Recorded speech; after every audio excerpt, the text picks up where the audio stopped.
ఇవన్నీ నువ్వే ఊహించుకుంటున్నావు. నువ్వు మా అన్నయ్య భార్యవి, ఈ ఇంటి కోడలివి. నువ్వు మాకు వద్దు అనుకుంటే ఇంత దూరం తెచ్చుకుంటావా?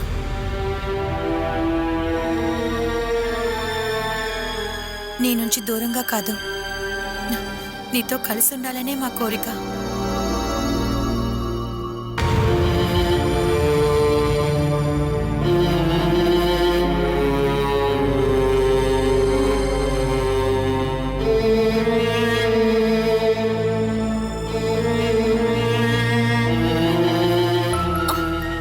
నా పాపని ముట్టుకోకు. ముట్టుకున్నానే. నువ్వొక పంచి, దీనికి బదులుగా నువ్వు నా కొడుకునెత్తుకో.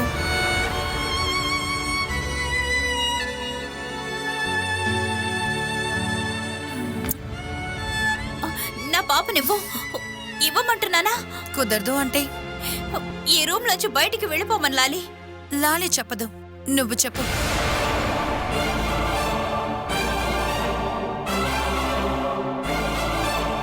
ఇప్పుడు నువ్వు నార్మల్గానే ఉన్నావు. ఇక్కడి నుంచి వెళ్ళని నువ్వు చెప్పు, నేనే వెళ్ళిపోతాను.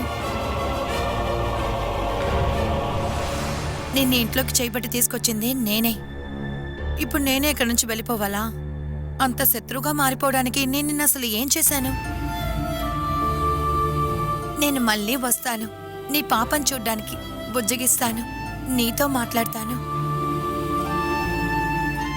అది నువ్వు నా అన్నయ్య భార్యవని మాత్రం కాదు, నీకు ఎంతో బాగా తెలిసిన ఒక ఫ్రెండ్గా వస్తాను. నువ్వు ఈ రూమ్లోనే ఇలా ఉండిపోవడం నేను తట్టుకోలేకపోతున్నాను. నీకోసం అసలు నేను ఏం చెయ్యాలి చెప్పు. ప్రీతి అనే ఒక మంచి ఫ్రెండ్ ఇంకా నీ మనసులో ఉందా? ఏం సహాయం కావాలన్నా అడుగు.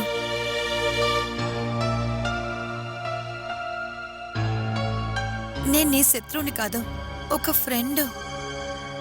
నన్ను నువ్వు నమ్మచ్చు.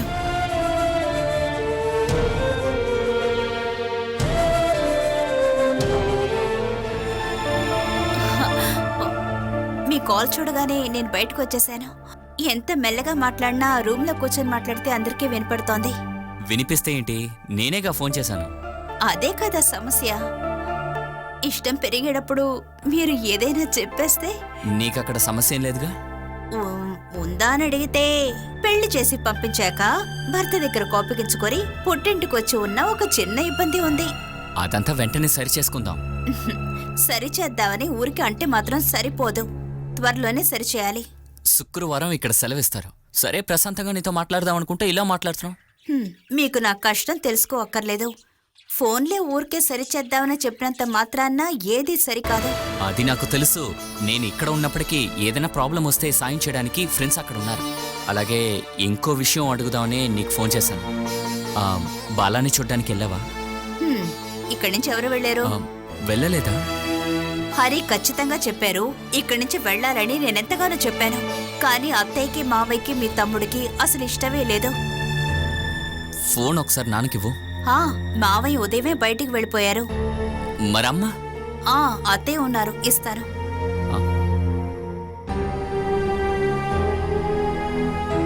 హలో హలో, కట్ చేయొద్దు, నేస్తాను. సరే.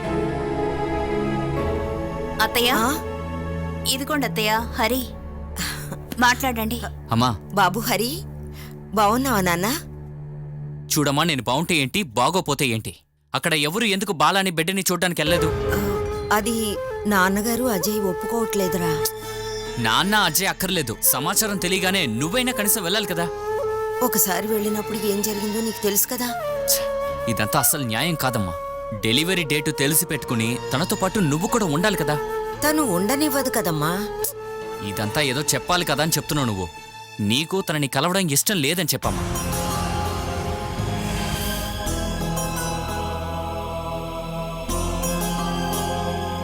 తనకి ప్రసవం అయిందని తెలుసు కూడా తనని బిడ్డని కలవడానికి మనసు కూడా లేకుండా నాన్న గురించి అజయ్ గురించి ఆలోచిస్తున్నావు కదా నువ్వు. ఇప్పుడు అక్కడ దివ్య ఉంది కదా.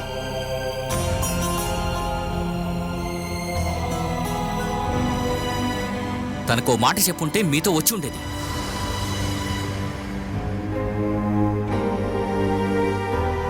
నువ్వు సూపరమ్మ బాబు. ఎప్పుడో ఒకసారి బాల నిన్ను అక్కర్లేదని చెప్పింది. నీకు మంచి మనసు ఉంటే అస్సలు ఆలోచించకుండా వెంటనే బయలుదేరి వెళ్ళు. ఒక 2-3 రోజులు అక్కడ ఉండేసరా. నేను అక్కడికి వెళ్ళి ఉండగలనా చెప్పు? నాన్నగారిని చూసుకోవాలి, అజయ్ని కాలేజీకి పంపాలి. అంతేకాకుండా దివ్యకి ఇంట్లో అలవాటు అవ్వలేదు. ఓ, నువ్వక్కడ లేకపోవడం వల్ల దివ్యాని ఎవ్వరు ఎత్తుకుపోరు. అజయ్ కాలేజీకి వెళ్ళినప్పుడు వంట చేసి క్యారియర్ ఎవరు పెడతారు? రేపో మాపో నువ్వు పోయావనుకో, ఇదంతా ఎవరు చేస్తారు? నీ మొగుడు నీ కొడుకు ఆకలితో చచ్చిపోతారా?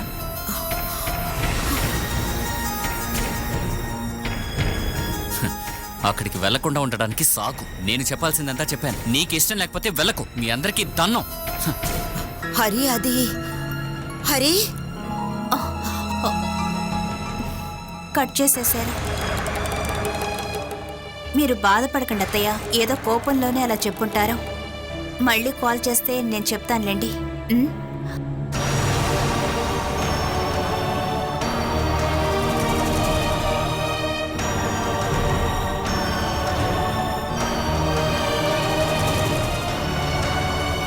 ఈ ఇంటికి నేను పూర్తి హక్కుదారిని. నా జీవితంలో నేనెవరి మీద ఆధారపడి బతకను. అందరూ కలిసి ఈ విషయంలో ఒక నిర్ణయానికి రావాలి. నిర్ణయం తీసుకోవాలంటే సరిపోదమ్మా, నువ్వే ఈ విషయంలో నిర్ణయం తీసుకోవాలి. వేణుకు పెళ్ళయి బిడ్డ కూడా పుట్టింది. వాడిని ఎలాగైనా ఇంటి నుంచి గెంటేయాలి. ఏంటమ్మా అదంతా కావాలా ఏంటి? ఈ ఇంటికి యజమానురాలమైన నిన్నే ఒక రాత్రిలో బయట పడుకోబెట్టాడు చూసావా? ఈ విషయం వాడితో గాని చెప్పావంటే మిగతా వాళ్ళకు కూడా ఇదే పరిస్థితి వస్తుంది. నువ్వు సుమేష్ గట్టిగా నిలబడితే ఈ విషయం జరుగుతుంది. నన్ను తలుచుకుంటే నాకే సందేహంగా ఉంది. వేణు వేరే ఇంటికి వెళ్ళడానికి మీరంతా పట్టుబట్టాలి. ఏంటమ్మా? నాకు వినిపించాలని అరిచి మాట్లాడుతున్నారా, లేదా నన్ను అడగాలని పథకం వేస్తున్నారా? ఇప్పుడు మీరు మాట్లాడిందంతా నేను మీతో చెప్పాలనుకున్నాను. హే, ఇప్పుడు నాకు పాప పుట్టింది. ఇకపైన నేను నా జీవితాన్ని చూసుకోవాలి. మీ అందరికీ ఖర్చు పెట్టడానికి నా దగ్గర డబ్బులు లేవురా. ఇంకా నేను చెప్పే విషయాలకి సుమేష్ గారు కూడా ఇక్కడ ఉండాలి. రే సుమేష్ త్వరగా రారా, మనకిప్పుడు మీటింగ్ ఉందా, రారా. నువ్వు రారా. ఇప్పుడు మనం ఒక ముఖ్యమైన విషయాన్ని మాట్లాడుకోవాలి. నేను కాదురా, వీడే.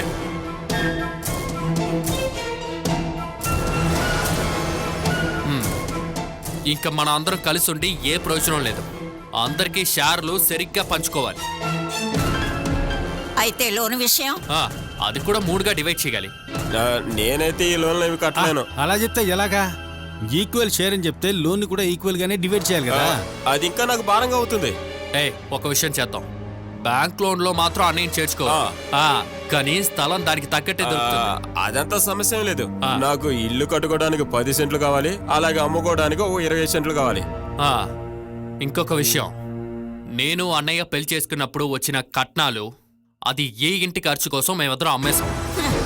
నీకు పెద్దగా కట్నం రాలేదా? ఎంతైనా దొరికింది కదా కదా. అదే విధంగా సుమేష్ భార్య షేర్ కూడా రావాలి. తర్వాత వాడికి ఇవ్వాల్సింది వాడికి ఇచ్చి పంపించారుగా.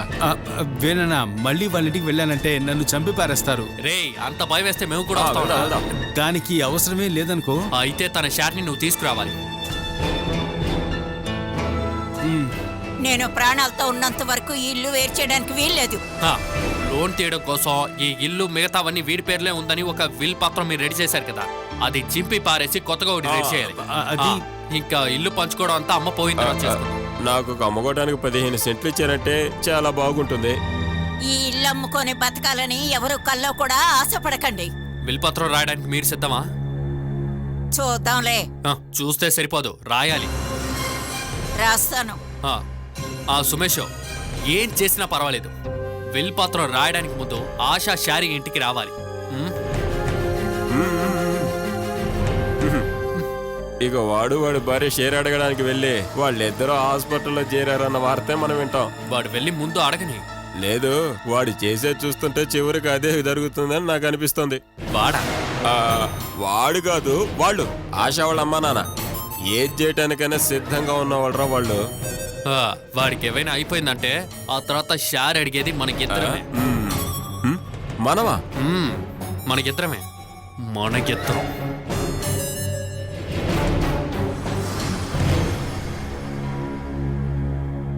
ఇక మేనేజ్ చేయడం మన వల్ల కాదు. ఇక ఎలాంటి నటన వర్కౌట్ కాదు. మనం ఒక రెంటింటికి వెళ్దామా?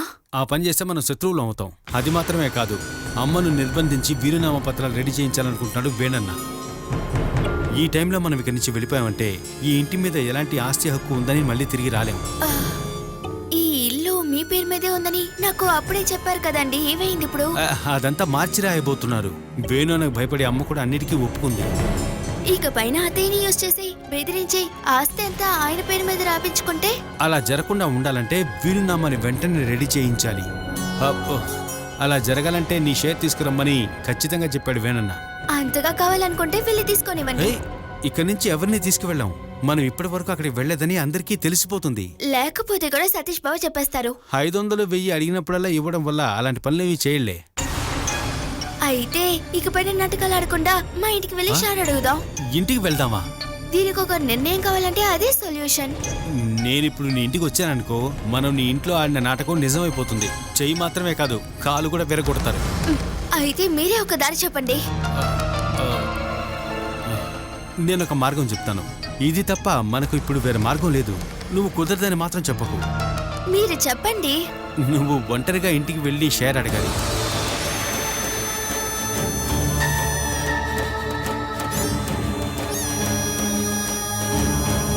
మనకిప్పుడు ఇది తప్ప వేరే మార్గం లేనే లేదు. అయితే ఇక పైన మీకు నేను వద్దండి. నువ్వెందుకే ఇలా అడుగుతున్నావు? నన్ను ఇంటికి పంపించేసి మీకేమైనా దొరుకుతుంది అనుకుంటున్నారా? ఎలాగైనా మనం అడగాలి కదా. మనం లీగల్ గా వెళ్దామండి. అదంతా టక్కని జరగదు. నువ్వు దేనికి భయపడకుండా ఉండు. ధైర్యంగా వెళ్ళి నీ షేర్ని నువ్వు అడుగు. లేదంటే కేసు వేస్తామని చెప్పేసి వచ్చేయి. వాళ్ళు నీ వెనకాలే వస్తారు. నాకనిపించట్లేదు. ఆశ నాకనిపిస్తోంది. ఏది ఏమైనప్పటికీ నీ షేర్ నీకు లభిస్తుంది అని తెలిసిన తర్వాతే నువ్వు అక్కడి నుంచి బయలుదేరి రావాల్సి ఉంటుంది. ఒకవేళ ఇవ్వకపోతే? నువ్వు నెల తప్పానని చెప్పు. ఎటువంటి పరిస్థితుల్లోనూ నన్ను వదిలి ఉండలేనని నువ్వు చెప్పేసేయి. నేను చెప్పే ఈ అబద్ధాన్ని వింటానుగా వాళ్ళు వెయిట్ చేస్తున్నారండి. ఆశ, నా జీవితం ఇప్పుడు నీ చేతుల్లో ఉంది. నువ్వు ఇంటికి వెళ్ళి షేర్ లభిస్తుంది అని ఒక విషయం చెప్పావంటే నా జీవితానికి అర్థం ఉంటుంది. లేదంటే మా అన్నయ్యలు కలిసి నన్ను నాశనం చేసి పారేస్తారు. నేను ఏం చేయాలో నువ్వే డిసైడ్ చెయ్యి. సరే అండి, నేను మీకోసం వెళ్ళి కనుక్కుంటాను. థ్యాంక్స్. ఇక పైన ఏం జరిగినా సరే మీరు నాతోనే ఉండాలి, సరేనా? అదంతా నేను చూసుకుంటాను.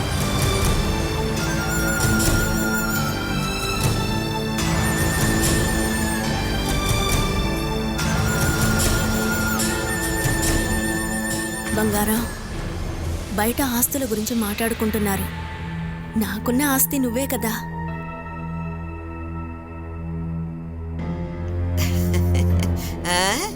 పాపతోనేనా మాట్లాడుతూ ఉన్నావు? మనసు విప్పి మాట్లాడుకోవడానికి ఇంకెవరున్నారు? నువ్వు తప్పుగా అనుకోనంటే నేను నిన్నోటి అడగనా? అడగండి. మీ పుట్టింటి నుంచి ఇంకా ఎవరూ రాలేదేంటి? వాళ్ళతో మీకేమన్నా గొడవలు ఉన్నాయా? అది కాదు, ప్రసవానికి పుట్టింటికి వెళ్ళలేదని అడుగుతున్నాను. పెళ్లి చేసుకుని వచ్చిన ఏ ఇల్లేగా నా ఇల్లు. ఇక్కడి నుంచి ఎక్కడికి వెళ్ళమంటారు? అదంతా కరెక్టే. అయినా సంప్రదాయాలంటూ ఉన్నాయి కదా. మొదటి ప్రసవం పుట్టింట్లోనే కదా జరగాలి. అవన్నీ మార్చాలనే అనుకున్నాను. పాతకాలపు అలవాట్లన్నీ ఎక్కడైనా మారాలి కదా. నువ్వేమన్నా మావోయిస్టువా? ఇప్పుడైనా నీకు నవ్వాలనిపించిందే? జీవితంలో మనం ఉండబోయేది కొద్ది రోజులే. అలాంటప్పుడు మనం నవ్వు మర్చిపోతే ఎలా చెప్పు? ఇన్ని కష్టాలు పడ్డ తర్వాత మన కోసం మంచి కూడా ఎదురు చూస్తుంది. ఒకే దారి మనశ్శాంతిగా ఉండడమే. నేనిక్కడ బానే ఉన్నాను, ఎటువంటి దుఃఖం లేదు. మీ ఇంట్లోంచి ఎవరూ రాలేదని నువ్వు చాలా దుఃఖపడుతున్నావని నాకు తెలుసు. రావద్దని నేనే అన్నాను. బిడ్డకి పేరు పెడతాం కదా, అప్పుడొస్తే చాలు. పాపకి పేరు పెట్టేటప్పుడు నాకు మంచి దక్షిణ ఇవ్వాలి. అవన్నీ కరెక్ట్గా ఇచ్చేస్తాను. చాలు, కానీ ముందే చెప్పాలి. అప్పుడే నేను వస్తాను. పేరు పెట్టే ఫంక్షన్కి నేను పిలిచే ఒకే ఒక వ్యక్తి మీరేనమ్మా. వచ్చేయండి. ఒకవేళ నేను రాకపోయినా బారసాలు బాగా జరపాలి. బంధువుల్ని, సొంతోళ్ళని, ఇరుగు పొరుగుల్ని అందరినీ పిలవాలి. ఎందుకో తెలుసమ్మా? నీ సంతోషంలో పాలు పంచుకోవడానికి కొంతమంది ఉంటారని నీకు తెలియాలి.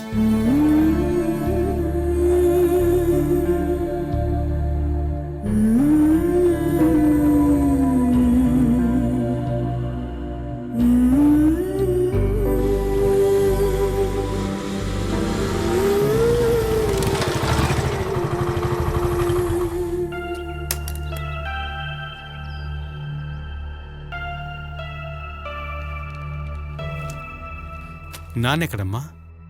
ఒంట్లో బాగోలేదని పడుకొనున్నారు. దానికి తగిన కారణం ఏంటో అడిగి కనుక్కున్నావా? ఏంటి, ఏదైనా సమస్య? చమ్మేలికి నేను డివోర్స్ ఇవ్వడానికి అడ్వకేట్ మాథ్యూని ఆయన వెళ్ళి కలిశారట, తెలుసా నీకు? నా ఫ్రెండ్ అఖిల్ తన దగ్గర జూనియర్ నాకు ఫోన్ చేసి ఏంటి సమస్య అని అడుగుతున్నాడు. నీకు కూడా తెలిసే నాన్న అడ్వకేట్ని కలిశాడా అమ్మా? ఇలాంటి విషయం గురించి అస్సలు నాతో మాట్లాడలేదు. ఏ ఉద్దేశంతో వెళ్ళాడో తెలుసుకోవాలిగా. అరే, ఇలా చూడరా, నా మాట విను. నువ్వు ఇలా కోపంగా మాట్లాడితే ఇంకా సమస్య ఎక్కువ అవుతుంది. తన వల్ల కానప్పుడు ఎందుకు ఇలాంటి విషయాలన్నీ మాట్లాడాలి? నీ మీదున్న శ్రద్ధతో అయి ఉంటుంది బాబు. అది ఈ రోజుతో పూర్తి చేయాలి. ఏంట్రా నీ సమస్య? చమ్మేలి నా భార్య. తనతో జీవించాలా విడిపోవాలన్నది నేను డిసైడ్ చేస్తాను. నీ భార్య విషయంలో నేను తలదొరచట్లేదు.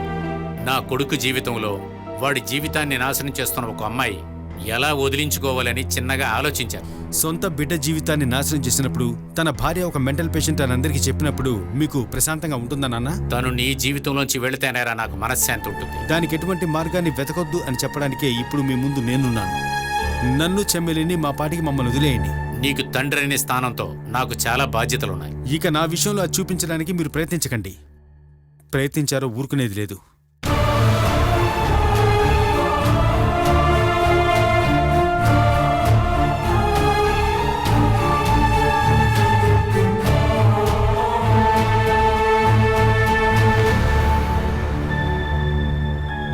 ఆశా, నువ్వు ఇంటికి వెళ్ళగానే ఏదైనా సమస్య వచ్చేలా ఉంటే నాకు వెంటనే ఫోన్ చేయి. ఎందుకు? మీరు మనుషుల్ని పిలుచుకొని వచ్చేసరికి నా ప్రాణమే పోయేది. హే, అనవసరంగా ఏదేదో మాట్లాడకు. అనుకోకుండా నేను చనిపోయానని వింటే షాక్ అవ్వకుండా ఉండండి. ఒకవేళ నాకు అలా జరిగినా మీరు వేరే పెళ్లి మాత్రం చేసుకోకూడదు. నువ్వు తప్ప నా జీవితంలోకి వేరే ఆడది రానే రాదు. నన్ను మర్చిపోయి వేరే అమ్మాయిని చేసుకోమనటం లేదండి.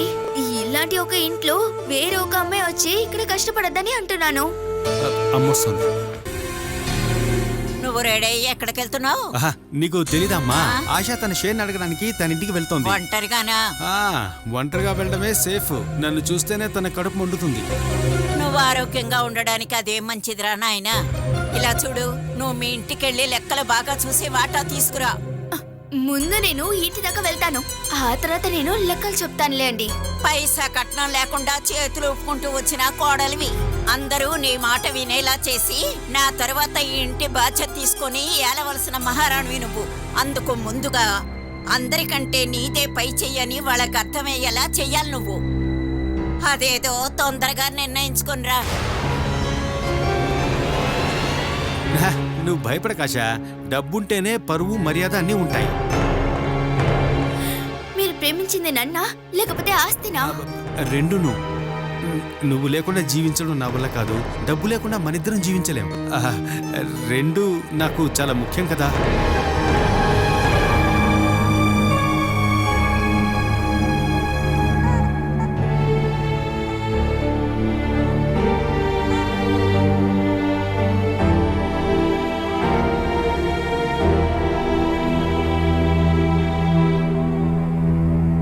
బాలాకా,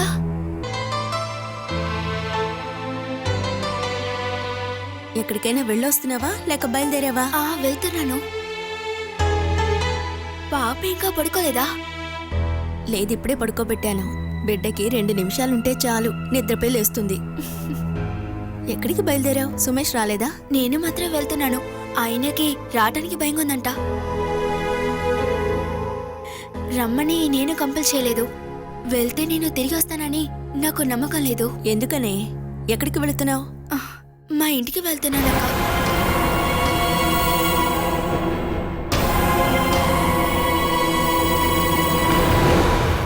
ఇక్కడున్న సమస్యల వల్ల నువ్వు ఉద్యోగానికి వెళ్ళకపోతే ఎలా? ఇక ఆ పని కంటిన్యూ చేయడం నా వల్ల కాదు. ఇక్కడ జరుగుతున్న విషయాలు ఓకే కానివ్వు, ఆ తర్వాత వేరే జాబ్ చూస్తాను. నాననేది కూడా దాని గురించే. నువ్వు ఊరికే ఇంట్లో కూర్చునే దానికంటే బంకులోకి వెళ్ళి లెక్కలు చూసుకోవచ్చు కదా. జీవితంలోనే ఎన్నో లెక్కలు తప్పులు చేసిన నేను నాన్న కంపెనీలో లెక్కల్ని సరిగా చూడగలనా? నాన్న కంపెనీయా?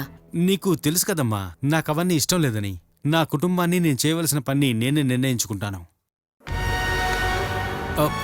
నువ్విలాగే ఉంటే నీకు ఒక మంచి సంసారం ఏర్పడదు. అందరూ కలిసి భారాన్ని నా నెత్తిన వేస్తే ఏం చేయను? దాన్ని వీధిలో పడేయమంటావా? నా మీద ఎందుకు కోప్పడుతున్నావు? అనుకూలంగా లేని భార్యతో ఎంతకాలం కష్టపడతావు? కింద పడేంత వరకు, లేదా తన జీవితం నుంచి వెళ్ళిపోయేంత వరకు. అప్పటి వరకు ఈ బాధ్యత నాదే. నువ్వు నాన్న ఎవరో ఈ విషయాన్ని జోక్యం చేసుకోవద్దు. ఇది నా విధి.